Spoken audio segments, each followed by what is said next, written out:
Join us on a journey through time to revisit legendary landmarks that have been lost to the ages. From ancient wonders to cultural icons, these landmarks stood as testaments to human ingenuity and ambition until they disappeared forever. Imagine a world where colossal statues straddled harbors, where gardens defied the laws of nature, and where bustling cities thrived in places now reclaimed by desert and sea. These are not mere figments of imagination but echoes of a past that whisper to us through the sands of time. Join us as we unearth the stories of these vanished wonders, exploring the circumstances of their creation, their significance, and the mysteries surrounding their ultimate demise. Our first stop takes us to ancient Mesopotamia, the cradle of civilization, where the mighty Euphrates River snakes through the arid landscape. It is here, in the heart of this ancient world, that the legendary Hanging Gardens of Babylon are said to have flourished. Imagine, if you will, a city of sun-baked brick, a bustling metropolis of commerce and culture, and rising above it all, a verdant paradise, a testament to the power and ingenuity of its people, the Hanging Gardens.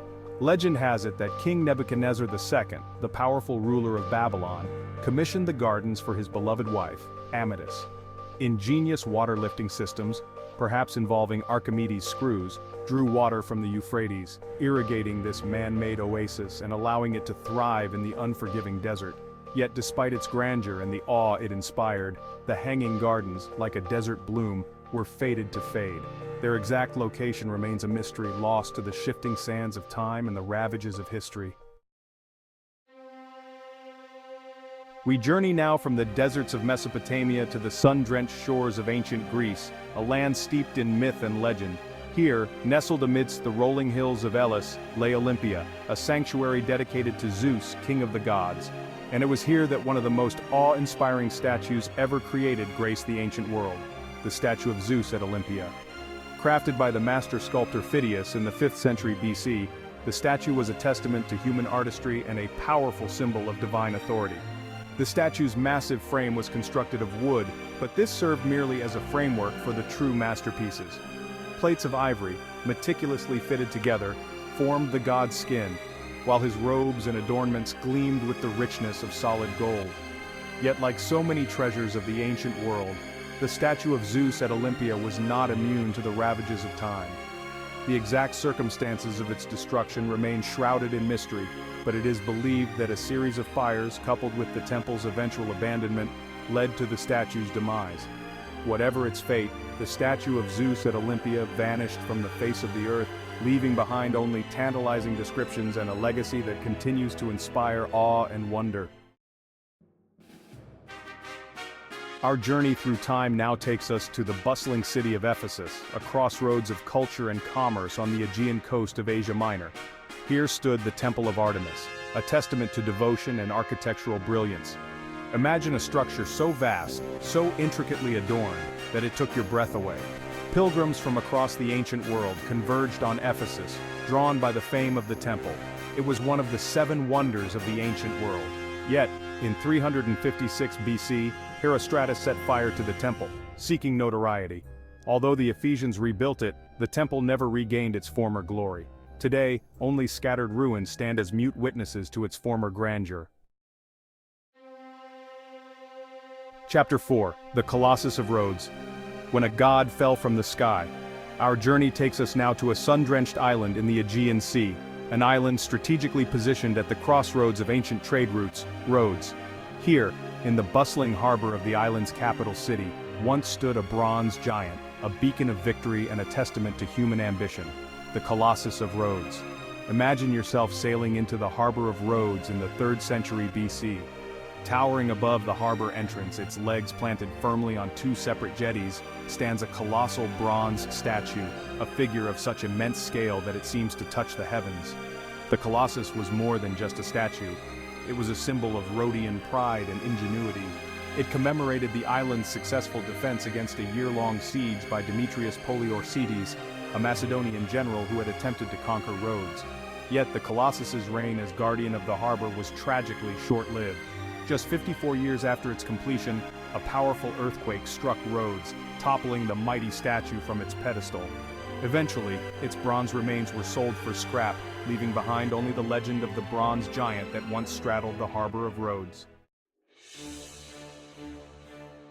Chapter 5, Checkpoint Charlie, a chilling symbol of a divided world. Our journey through time now takes us forward, away from the ancient world and into a more recent past, a time when the world was cleaved in two by ideology, a time when concrete and barbed wire marked a stark dividing line between East and West. This is the era of the Cold War, and our destination is a place that became synonymous with tension, division, and the ever-present threat of conflict. Checkpoint Charlie. Imagine yourself standing in the heart of Berlin, a city scarred by war and divided by ideology. Before you stands a simple wooden guardhouse, manned by stern-faced soldiers, a single sign above them starkly proclaiming you are leaving the American sector. This is Checkpoint Charlie, the most famous crossing point between East and West Berlin, a place where the Cold War was palpable, where the ideological divide between superpowers was reduced to a concrete barrier and a few feet of no man's land. Created in 1961 following the construction of the Berlin Wall, Checkpoint Charlie quickly became a symbol of Cold War division. Today, only a replica of the guardhouse and a few information panels mark the spot where Checkpoint Charlie once stood. Chapter 6. The Old London Bridge. A river runs through its history. Our journey through time now takes us to the banks of the River Thames, to a city whose history is inextricably linked to the waterway that flows through its heart, London. Here, for over 600 years, stood a structure that was more than just a bridge. It was a bustling microcosm of London life, a landmark that witnessed history unfold, the Old London Bridge. Imagine, if you can, the sights, sounds, and smells of medieval London. The year is 1209, and you find yourself standing on the south bank of the Thames, gazing across the river at a sight that takes your breath away. Spanning the river, its arches reflected in the murky water, is a wooden structure unlike any other you've seen. This is the newly completed London Bridge, a marvel of medieval engineering and a testament to the city's growing power and prosperity. But this is no ordinary bridge. Shops and houses line both sides of the bridge, their wooden jetties jutting out over the water. Today, only fragments of the bridge remain, scattered in museums and private collections, a poignant reminder of a time when London Bridge was not just a way to cross a river, but a vibrant community in its own right. Chapter 7. Pennsylvania Station, a fallen palace of progress. In the heart of Manhattan stood a magnificent testament to the power of the railroad Pennsylvania Station. Imagine stepping off a train in 1910 and entering a space that takes your breath away. Sunlight streams through massive skylights, illuminating a vast concourse of gleaming marble and soaring arches. Designed by McKim, Mead & White, Penn Station was a Beaux-Arts masterpiece. For over 50 years, Penn Station served as a bustling hub for travelers. Today, a new subterranean station stands in its place, a pale shadow of the architectural masterpiece that once graced this site. Chapter 8. The Buddhas of Bamiyan, When Culture Crumbles. Our final journey takes us to a remote valley in the heart of Afghanistan, a land steeped in history and marked by the passage of countless cultures. Here, carved into the sandstone cliffs, stood for over 1,500 years two colossal figures, serene and timeless, their presence a testament to the enduring power of faith, the Buddhas of Bamiyan. Imagine yourself traveling the Silk Road in the 6th century AD. You've journeyed for weeks across desolate landscapes, and as you round a bend in the Bamiyan Valley, a sight of breathtaking beauty greets your eyes. Carved into the sheer cliff face, their forms illuminated by the setting sun, stand two monumental Buddha statues, their serenity radiating across the valley. These are the Buddhas of Bamiyan, carved into the cliffs by Buddhist monks between the 3rd and 6th centuries AD. Yet even these seemingly eternal sentinels were not immune to the destructive forces of human intolerance. In March 2001, the Taliban, who had gained control of Afghanistan, declared the Buddhas to be idols and ordered their destruction. Today, only the empty niches where the Buddhas once stood remain, a haunting testament to the destructive power of intolerance and a poignant reminder of the enduring power of art and faith. Though these landmarks have been lost to time, their stories endure.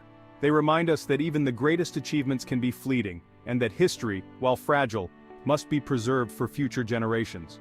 From the Hanging Gardens of Babylon to the Buddhas of Bamiyan, these lost landmarks whisper to us across the centuries, reminding us of the power of human ingenuity, the allure of beauty, and the fragility of our creations. What stories will we leave behind? The answers lie in our hands, in our choices, and in our commitment to preserving the legacy we inherit and shaping the world we leave behind.